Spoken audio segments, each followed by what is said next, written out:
कल जो एंडामियन के विषय में चर्चा की थी, आज हम उसकी डिटेल्ड स्टडी करेंगे। The poem Endymion which was written by Keats in 1817 and the book was published in 1818. It is written in 4 books. In how many books? In 4 books. It is the first long poem by John Keats. John Keats की पहली long poem के रूप में ये poem है, कौन सी? Endymion. And this poem is inspired by Spenser's pictorial quality. As I told you yesterday, वो किससे प्रभावित होकर के लिखी इसने? स्पेंसर की पिक्टोरियल क्वालिटी से। एक नेक्स्ट टॉपिक है इसमें, इसका हीरो कौन है, इसकी हीरोइन कौन है, who is the main character in the poem? The main character is Greek mythical character, Greek mythology का character है, that is Endymion. Who is Endymion? Endymion is a shepherd where who wants is Mount Litmus, and he is loved by Cynthia. And who is Cynthia? Cynthia is a moon goddess. Greek goddess में name है moon goddess. Greek mythology का character है Endymion. Endymion एक shepherd है। He is loved by Cynthia. Cynthia is a Greek goddess, moon goddess. And the poem is written in Spenserian stanza. अब कल एक बात चली थी कि how many stanzas are in English language. जैसे फॉर्म्स ऑफ स्टेंजा की बात चल रही थी, तो एक लाइन की अगर एक लाइन का अगर कोई स्टेंजा बनाया है तो उसको क्या कहेंगे? 2 लाइन की अगर स्टेंजा है तो उसको क्या कहेंगे? 3 लाइन की अगर स्टेंजा में कोई पोएम लिखी गई है तो उसको क्या कहेंगे? स्टेंजा फॉर्म का नाम क्या होगा? And what will be the name of 4 line stanza and 5 line stanza, 6 line stanza, 7 line stanza, 8 line stanza and 9 line stanza. अब थोड़ा सा आप अपने सभी लोग माइक को ऑन करें और बताएं। सबसे पहले रोशनी, 2 लाइन को क्या, 2 लाइन की स्टेंजा फॉर्म को क्या बोलते हैं?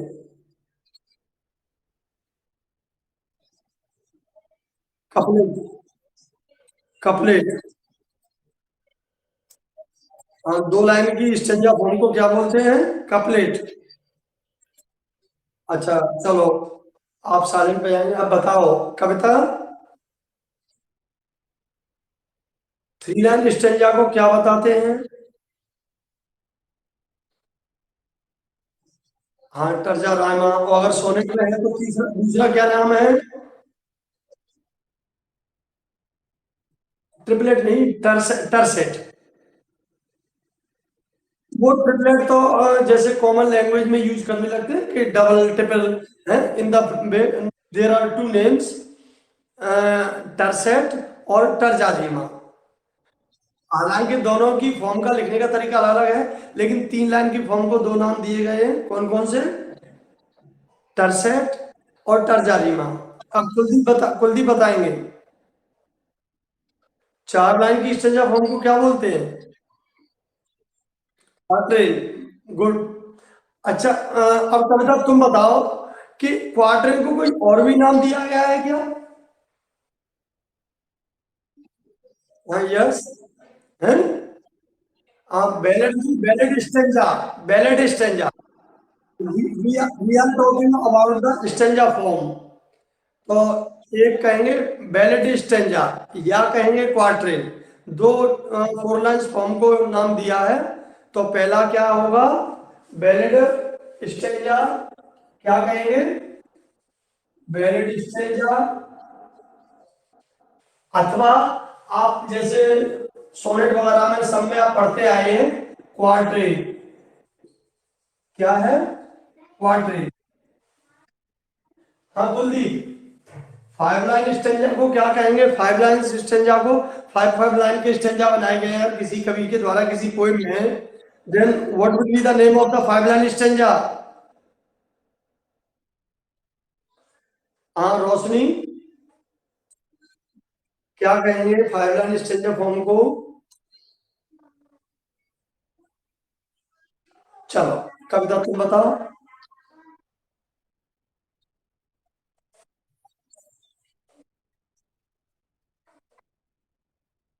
नीटर नहीं talking, I am talking क्विंटेन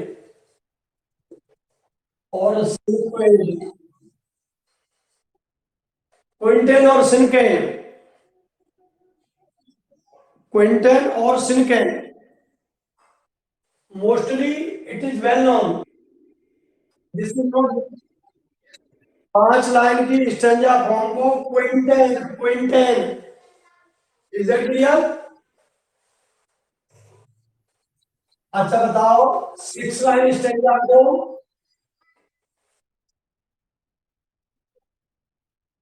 Alexander rhyme तो उसका मीटर हो गया फिर से। I am not talking about meter of the line. हाँ एक तो सेस्टेट कहेंगे, क्या कहेंगे? सेस्टेट। और या दूसरा क्या कहेंगे बताएं?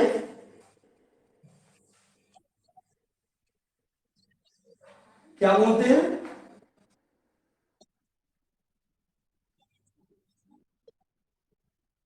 नहीं अलेक्जेंडर नहीं, सेस्टेन। मैं लाइन मैंने कल भी बताया था कि एक दो तीन चार पांच छ, ये छह लाइन का फिर से एक दो तीन चार पांच छह लाइन के स्टेंजा बनाए हैं। तो उसको क्या कहेंगे? या तो सेस्टेट या सेस्टेन। क्या कहेंगे? सेस्टेट और सेस्टेन। इसका क्लियर? अब बताओ रोशनी, सिक्स लाइन के बाद कौन सी बात आती है? Seven lines. बताओ।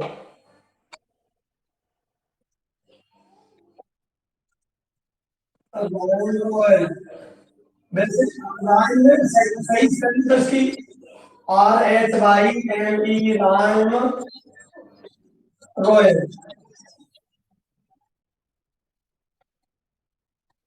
इसलिए इसे शेक्सपियरियन स्टेंजा भी कहते हैं। क्या कहते हैं? अब दो नाम आए सेवन लाइन्स के। सेवन लाइन्स फॉर्म है अगर ऐसे ऐसे सेवन लाइन का स्टेंजा, फिर सेवन लाइन का, फिर सेवन लाइन का, तो ऐसी स्टेंजा फॉर्म क्या कहलाएगी? आइदर राइम रॉयल और Shakespearean stanza. Is that clear? चलो अब बात आती है Kuldeep. Kuldeep, eight lines form. हाँ ओटावा रीमा। क्या कहेंगे? Ottava rima. बिल्कुल, ओटावा रीमा। ऑक्टेव भी अगर जैसे सोनेट वगैरह में आता है तो उस स्थिति में इसको हम ऑक्टेव कहते हैं। लेकिन लिरिक वगैरह फॉर्म में होगा या किसी अन्य फॉर्म में होता है तो ये क्या कहलाएगा?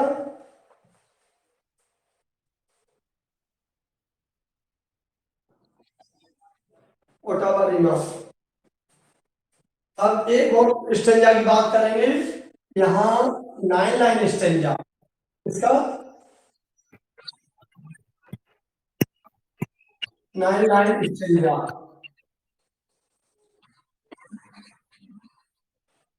तो क्या कहेंगे? हाँ क्या, क्या कहेंगे? स्पेंसेरियन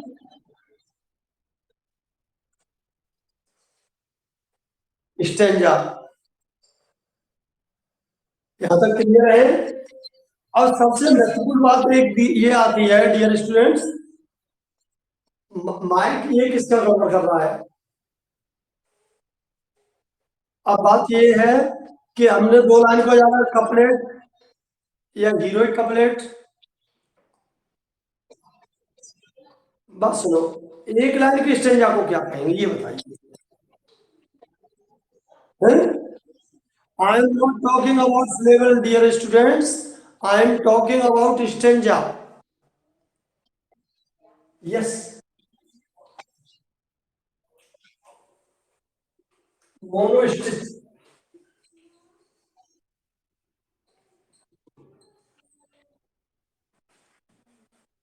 एक लाइन का अगर स्टेंजा कहीं बनाया है, कोई जैसे स्टेंजा 4 लाइन 6 लाइन का लिख दिया और एक लाइन अकेली बीच में दी, फिर कोई लाइन लिखी, फिर कोई एक लाइन अकेली दी, तो ऐसे स्टेंजा फॉर्म को, वन लाइन स्टेंजा फॉर्म को मोनोस्टिक बोलते हैं। Is that clear?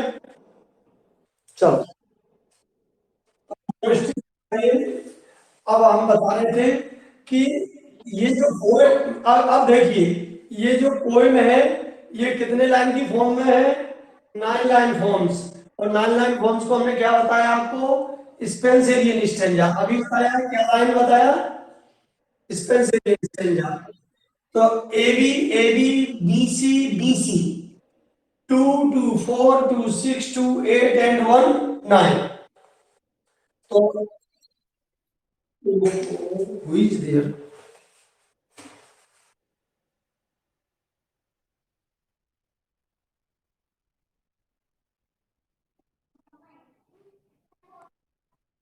Sorry,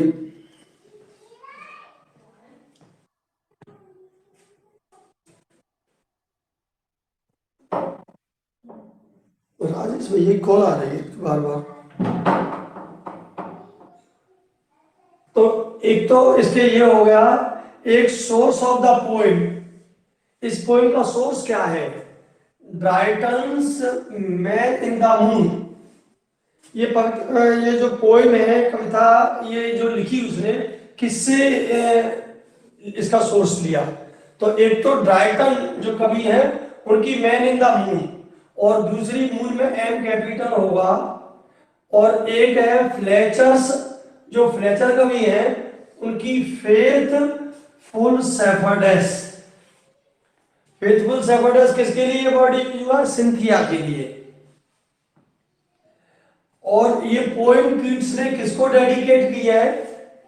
this poem is dedicated to Thomas Chatterton. Thomas Chatterton. Who is Thomas Chatterton? आवाज आ रही है आप सभी को? हाँ, यस। देन की चलेगी। हाँ, यस। सोर्स, पोएम के दो सोर्स है इस पोएम के एंडामिन के। एक तो मैन इन द मून है, किसकी है? ड्रैगन की। दूसरी एक फ्लेचर की पोएम है, फेथफुल सेफर्डेस। तो जो सोर्स है ड्रैगन का मैन इन द मून है, फ्लेचर की फेथफुल सेफर्डेस है।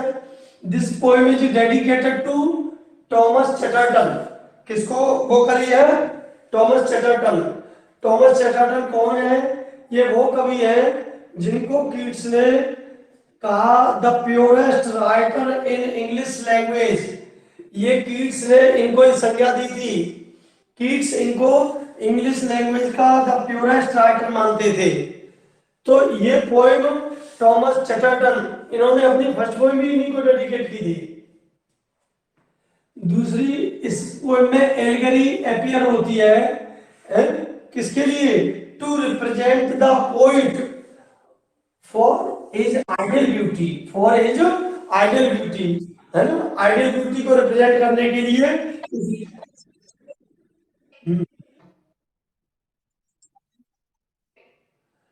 You are not following allegory.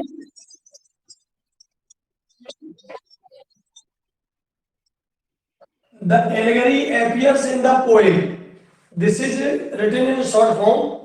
The allegory appears in the poem, or the poet used allegory to represent the poet for ideal beauty. जो allegory, allegory का मतलब बताया ना मैंने, रूपक कथा होता है। तो एलगरी किसी बदले, है ना? तो यहाँ जो सिंथिया है उसके रियल में एक सेफर्डेस से मुलाकात होती है, और सेफर्डेस को वो सिंथिया मान लिया गया है इसमें, और इसके लिए इसमें एलगरी माना जाता है कि एलगरी का यूज हुआ है इस पोइम में। किसका प्रयोग हुआ? एलगरी का। जैसे मैंने बताया था, एक एनिमल फार्म किसका है कविता? जॉर्ज ऑरवेल का। तो जॉर्ज ऑरवेल में जो करेक्टर्स हैं स्नो स्नोबॉल और ये कौन है? हाँ, तो सेकंड मीन, हाँ ऑफ कोर्स। तो जो सिंथिया करेक्टर है, जो शेफर्ड गॉडेस मानिए, वो रियल में कोई और शेफर्ड जिससे मुलाकात होती है हीरो की, उसके लिए यूज करा है, तो इसलिए इसको एलगरी माना गया है। The work was voluntarily attacked, कल भी मैंने आपको चर्चा करी थी है? इस वर्क, किस वर्क की बात चल रही है? एंडामियन। किसकी बात चल रही है? एंडामियन। किस मैगजीन में? एक तो ब्लैकबोर्ड मैगजीन में, एक क्वार्टरली मैगजीन में। क्वार्टरली रिव्यू पूरा नाम है, blackboard magazine and quarterly review magazine. अच्छा ये बताओ, कल इसका नाम बताएं, एक मिनट कुलदीप बताएंगे। कुलदीप, किसने इस पर अटैक किया था? Horse attack. Very good. Lockhart. कौन था रोशनी? Lockhart. तो लॉक हार्ट ने ब्लैकवुड मैगजीन में और क्वार्टरली रिव्यू मैगजीन में, दो अलग अलग मैगजीन है, लेकिन एक में लॉक हार्ट ने इस पर हार्स अटैक और वॉलेंटली अटैक किया। किस पे? एंडामिन इसकी रचना पे। तो इसीलिए कौन मानता है? ली हंट रिस्पॉन्सिबल किसको? ब्लैकबोर्ड और क्वार्टरली रिव्यू मैगजीन को। किसकी डेथ के लिए? जॉन कीट्स की डेथ के लिए। कुछ फेमस एक दो लाइन है इसकी, देखेंगे। एक फेमस लाइन है, अ thing of beauty Joy for ever. ये अक्सर करके कई बार पूछी गई है कि द लाइन इज फ्रॉम, है ना, a thing of beauty is joy for ever is taken from. अब दे दिया ode to Apollo, I am Endymion, है ना, मर्सी, है ना। एक और है इसकी famous line, to warm their chillest bubbles in the grass. ये भी बड़ी इसकी फेमस लाइन है। किसका? इसका किसका? टू वार्म, एक्चुअली ये जो सिंथिया गॉडेस लव है, ये डीप ओशियन में उसको ढूंढने जाता है। कौन? मतलब मुलाकात जब वो जाता है तो वहां मुलाकात होती है। तो ये to warm their chillest bubbles in the grass, जो बुलबुले हैं वो किसमें? चिलेस्ट बबल्स में मिलते हैं। इस तरीके से इसने एक लाइन पे स्टेंजा है पूरा, लेकिन इसी के लिए आया है, जब वो डीप ओशियन में एंटर करता है तो उस समय। हाँ हाँ हाँ, यस। एक और इसमें जो मेन पॉइंट है, जो मोस्टली लोग इसे अछूते हैं, जो पोएम है एंडामियन, एंडामियन टाइटल से ही एक इंग्लैंड के पीएम रहे, उनका नाम है बेंजामिन डिज़रेली, बड़े फेमस रहे। उन्होंने 1880 में, दिखाई दे रहा है आपको? एंडामियन नाम से ही बेंजामिन डिज़रेली, वो डिज़रेली wrote a novel by the name Endymion, the same name as Keats took. In the same way, Benjamin Disraeli took the name of the novel. And what was the Endymion? ये कौन सी year में लिखी गई है? 1880। कब?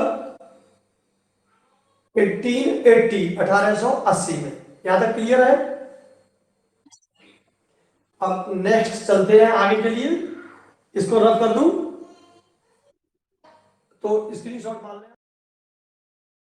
Next, ode on Grecian urn, एक famous ode है, ode on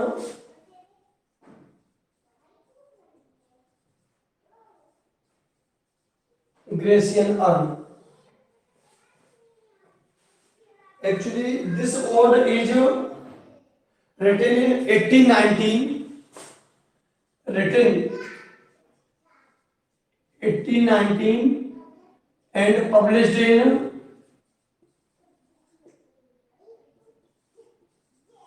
1820।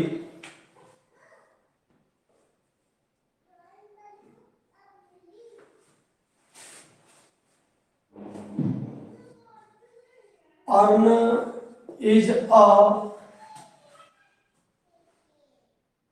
relic of antiquity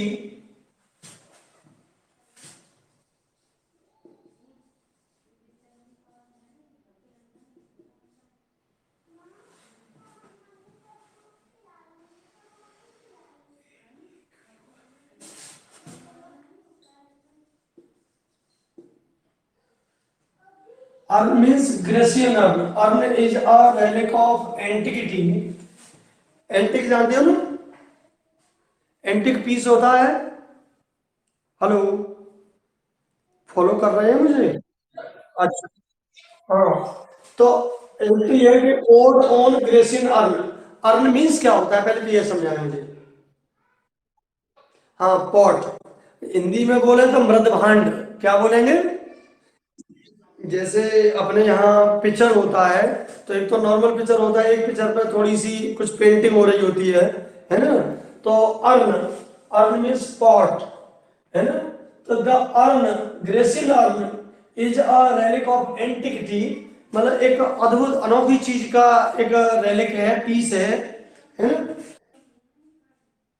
and chronicler of ancient Greek festival, and chronicle of ancient Greek pastoral life।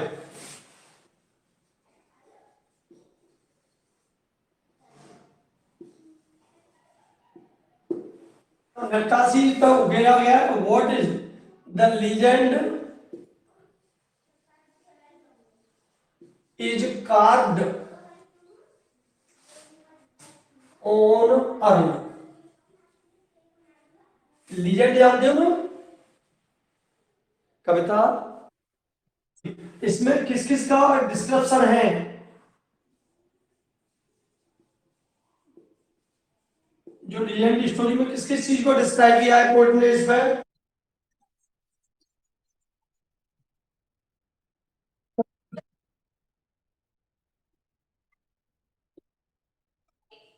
Pastel scene, pastoral scene of love. Pastoral scene of love जो आप बता रहे हैं कि एक युगल प्रेमी है ना? इसका पेस्टल यानी चल रहा है घास में, जैसे राधे कृष्ण की मूर्ति अन्य पेड़ पौधों के बीच में, इस तरीके से एक पेस्टल क्या है, सीन ऑफ लव। इसके अलावा ब्यूटी एंड जॉय क्या है? Beauty and Joy is count in a chronological order, in a thus the poet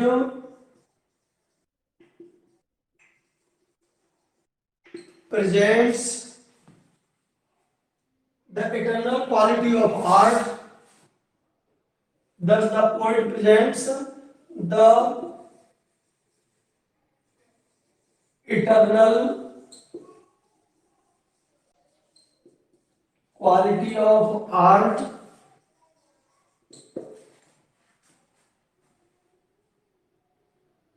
and the fleeting nature of human love, and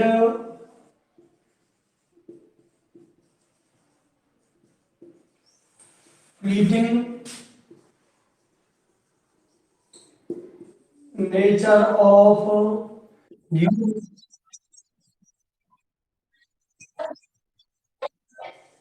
क्या द्वारा से बोले?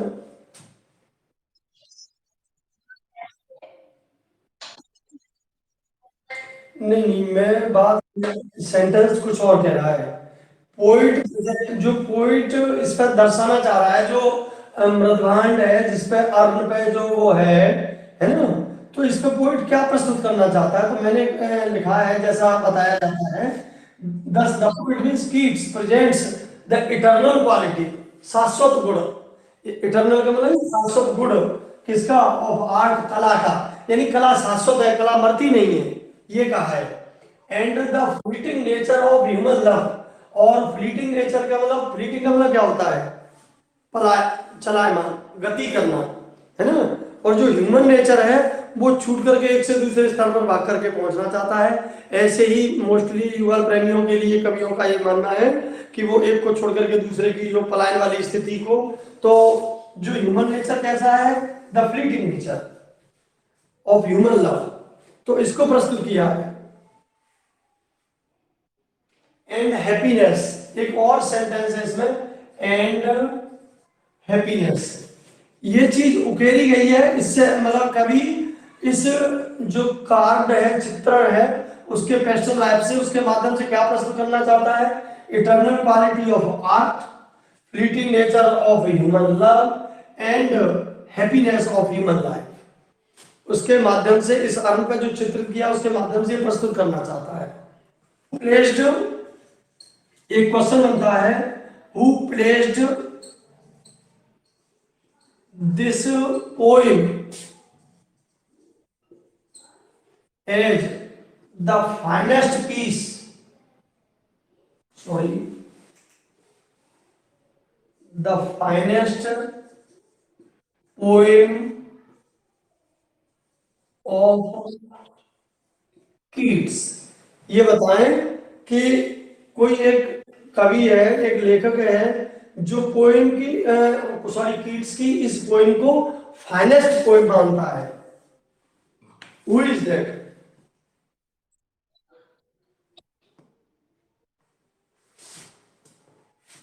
George गिलफ्लान।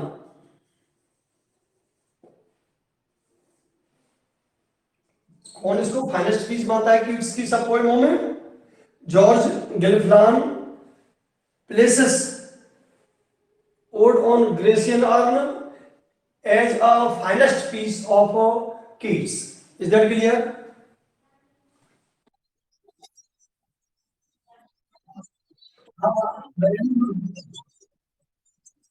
Beauty is truth.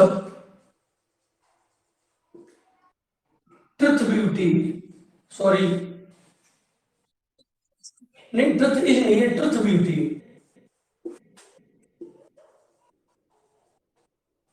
That is all. क्या है? Beauty is truth. Truth beauty. That is all. That is all. You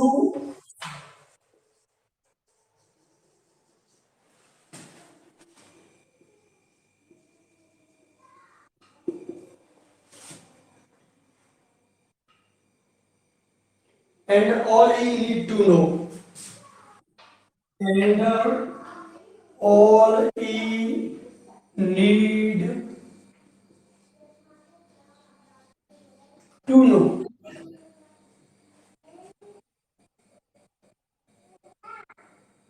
clear हुई है बात? ये वैसे मोस्टली केवल इतना ही लाइन को ज्यादा वो करते हैं, और ये पूरा जो पोइम का वो है, ये लाइन है, beauty beauty that is all ye know on earth and all ye need to know. है, तुम सभी लोग ये बात जानते हैं, लेकिन तुम सब लोगों को ये बात जानने की भी जरूरत है। दाउ स्टिल अनलैंग्वेज्ड,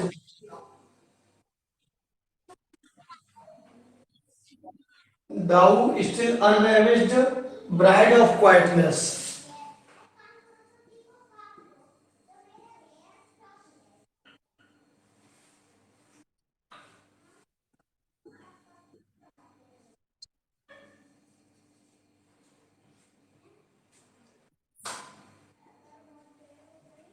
किससे शुरू होती है? thou still unravaged bride of quiet। Yes yes, तो ये इससे शुरू होती है। इसकी एक और बड़ी फेमस पॉपुलर लाइन है, that is heard melodies are sweet but those unheard are sweeter. एक और इसकी फेमस लाइन है, अगर रोशनी सुन रही है तो देखें, heard melodies are sweet but those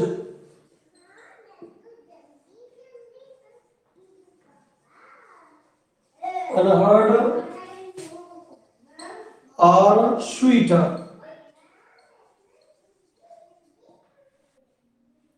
First time this poem published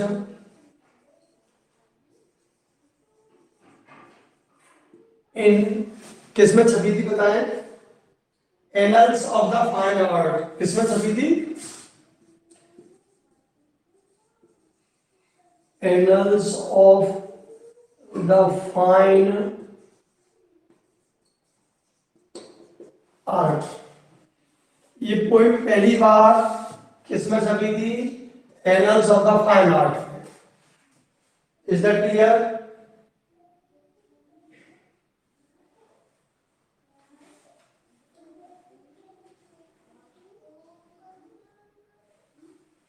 एक इसकी और फेमस लाइन है,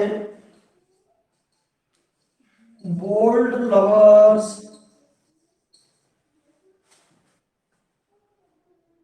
lover never never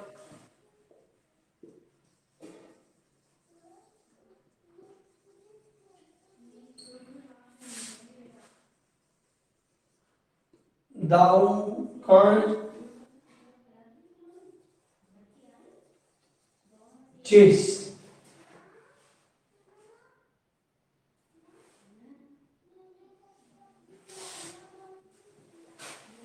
can't not chase kiss, sorry, I A Richards, इसका नाम सुना है? कौन है? क्रिटिक है। हाँ, और ये कहते हैं pseudo statement in poetry।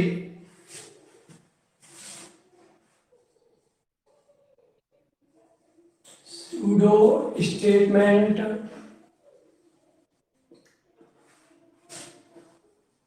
in poetry, ये किसको कहते हैं? Final lines of the poem.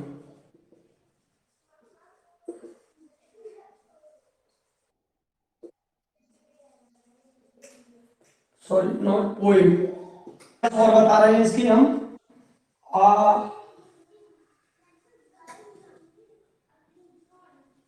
Happy happy boughs, BOUGH,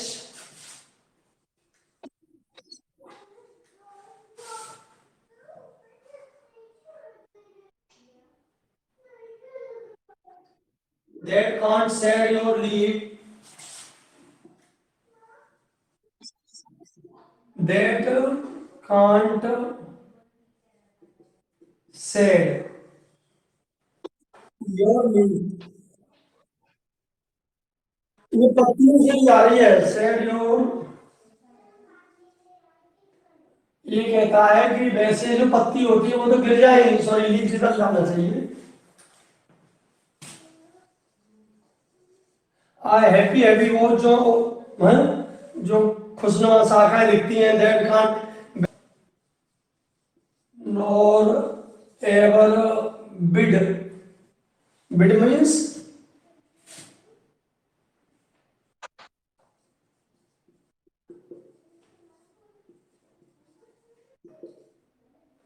edu, ADIEU, yes. अब इसका अर्थ बताएं। Ah happy happy boughs means the branches those है green leaves, these seems fine branches of the tree, that can't shed your leaves, वो अपनी पत्तियों को गिरा नहीं सकती, nor ever bid spring adieu, और स्प्रिंग मीन्स बसंत ऋतु। नॉर्मली क्या है कि बसंत से पहले जब पतझड़ आता है तो पत्तियां गिर जाती हैं, लेकिन इस पर जो चित्रित हैं वो कोई बसंत इन पत्तियों को जो खुश दिखाई दे रही है, सदैव खुश दिखाई देती रहेंगी या सदैव चमकती रहेंगी। ये कभी भी बसंत के द्वारा बाय बाय इनको नहीं कहा जा सकता, अर्थात गिर नहीं सकती, खराब नहीं हो सकती, ये कहा है। एंड एनी मोर लाइन, एक और,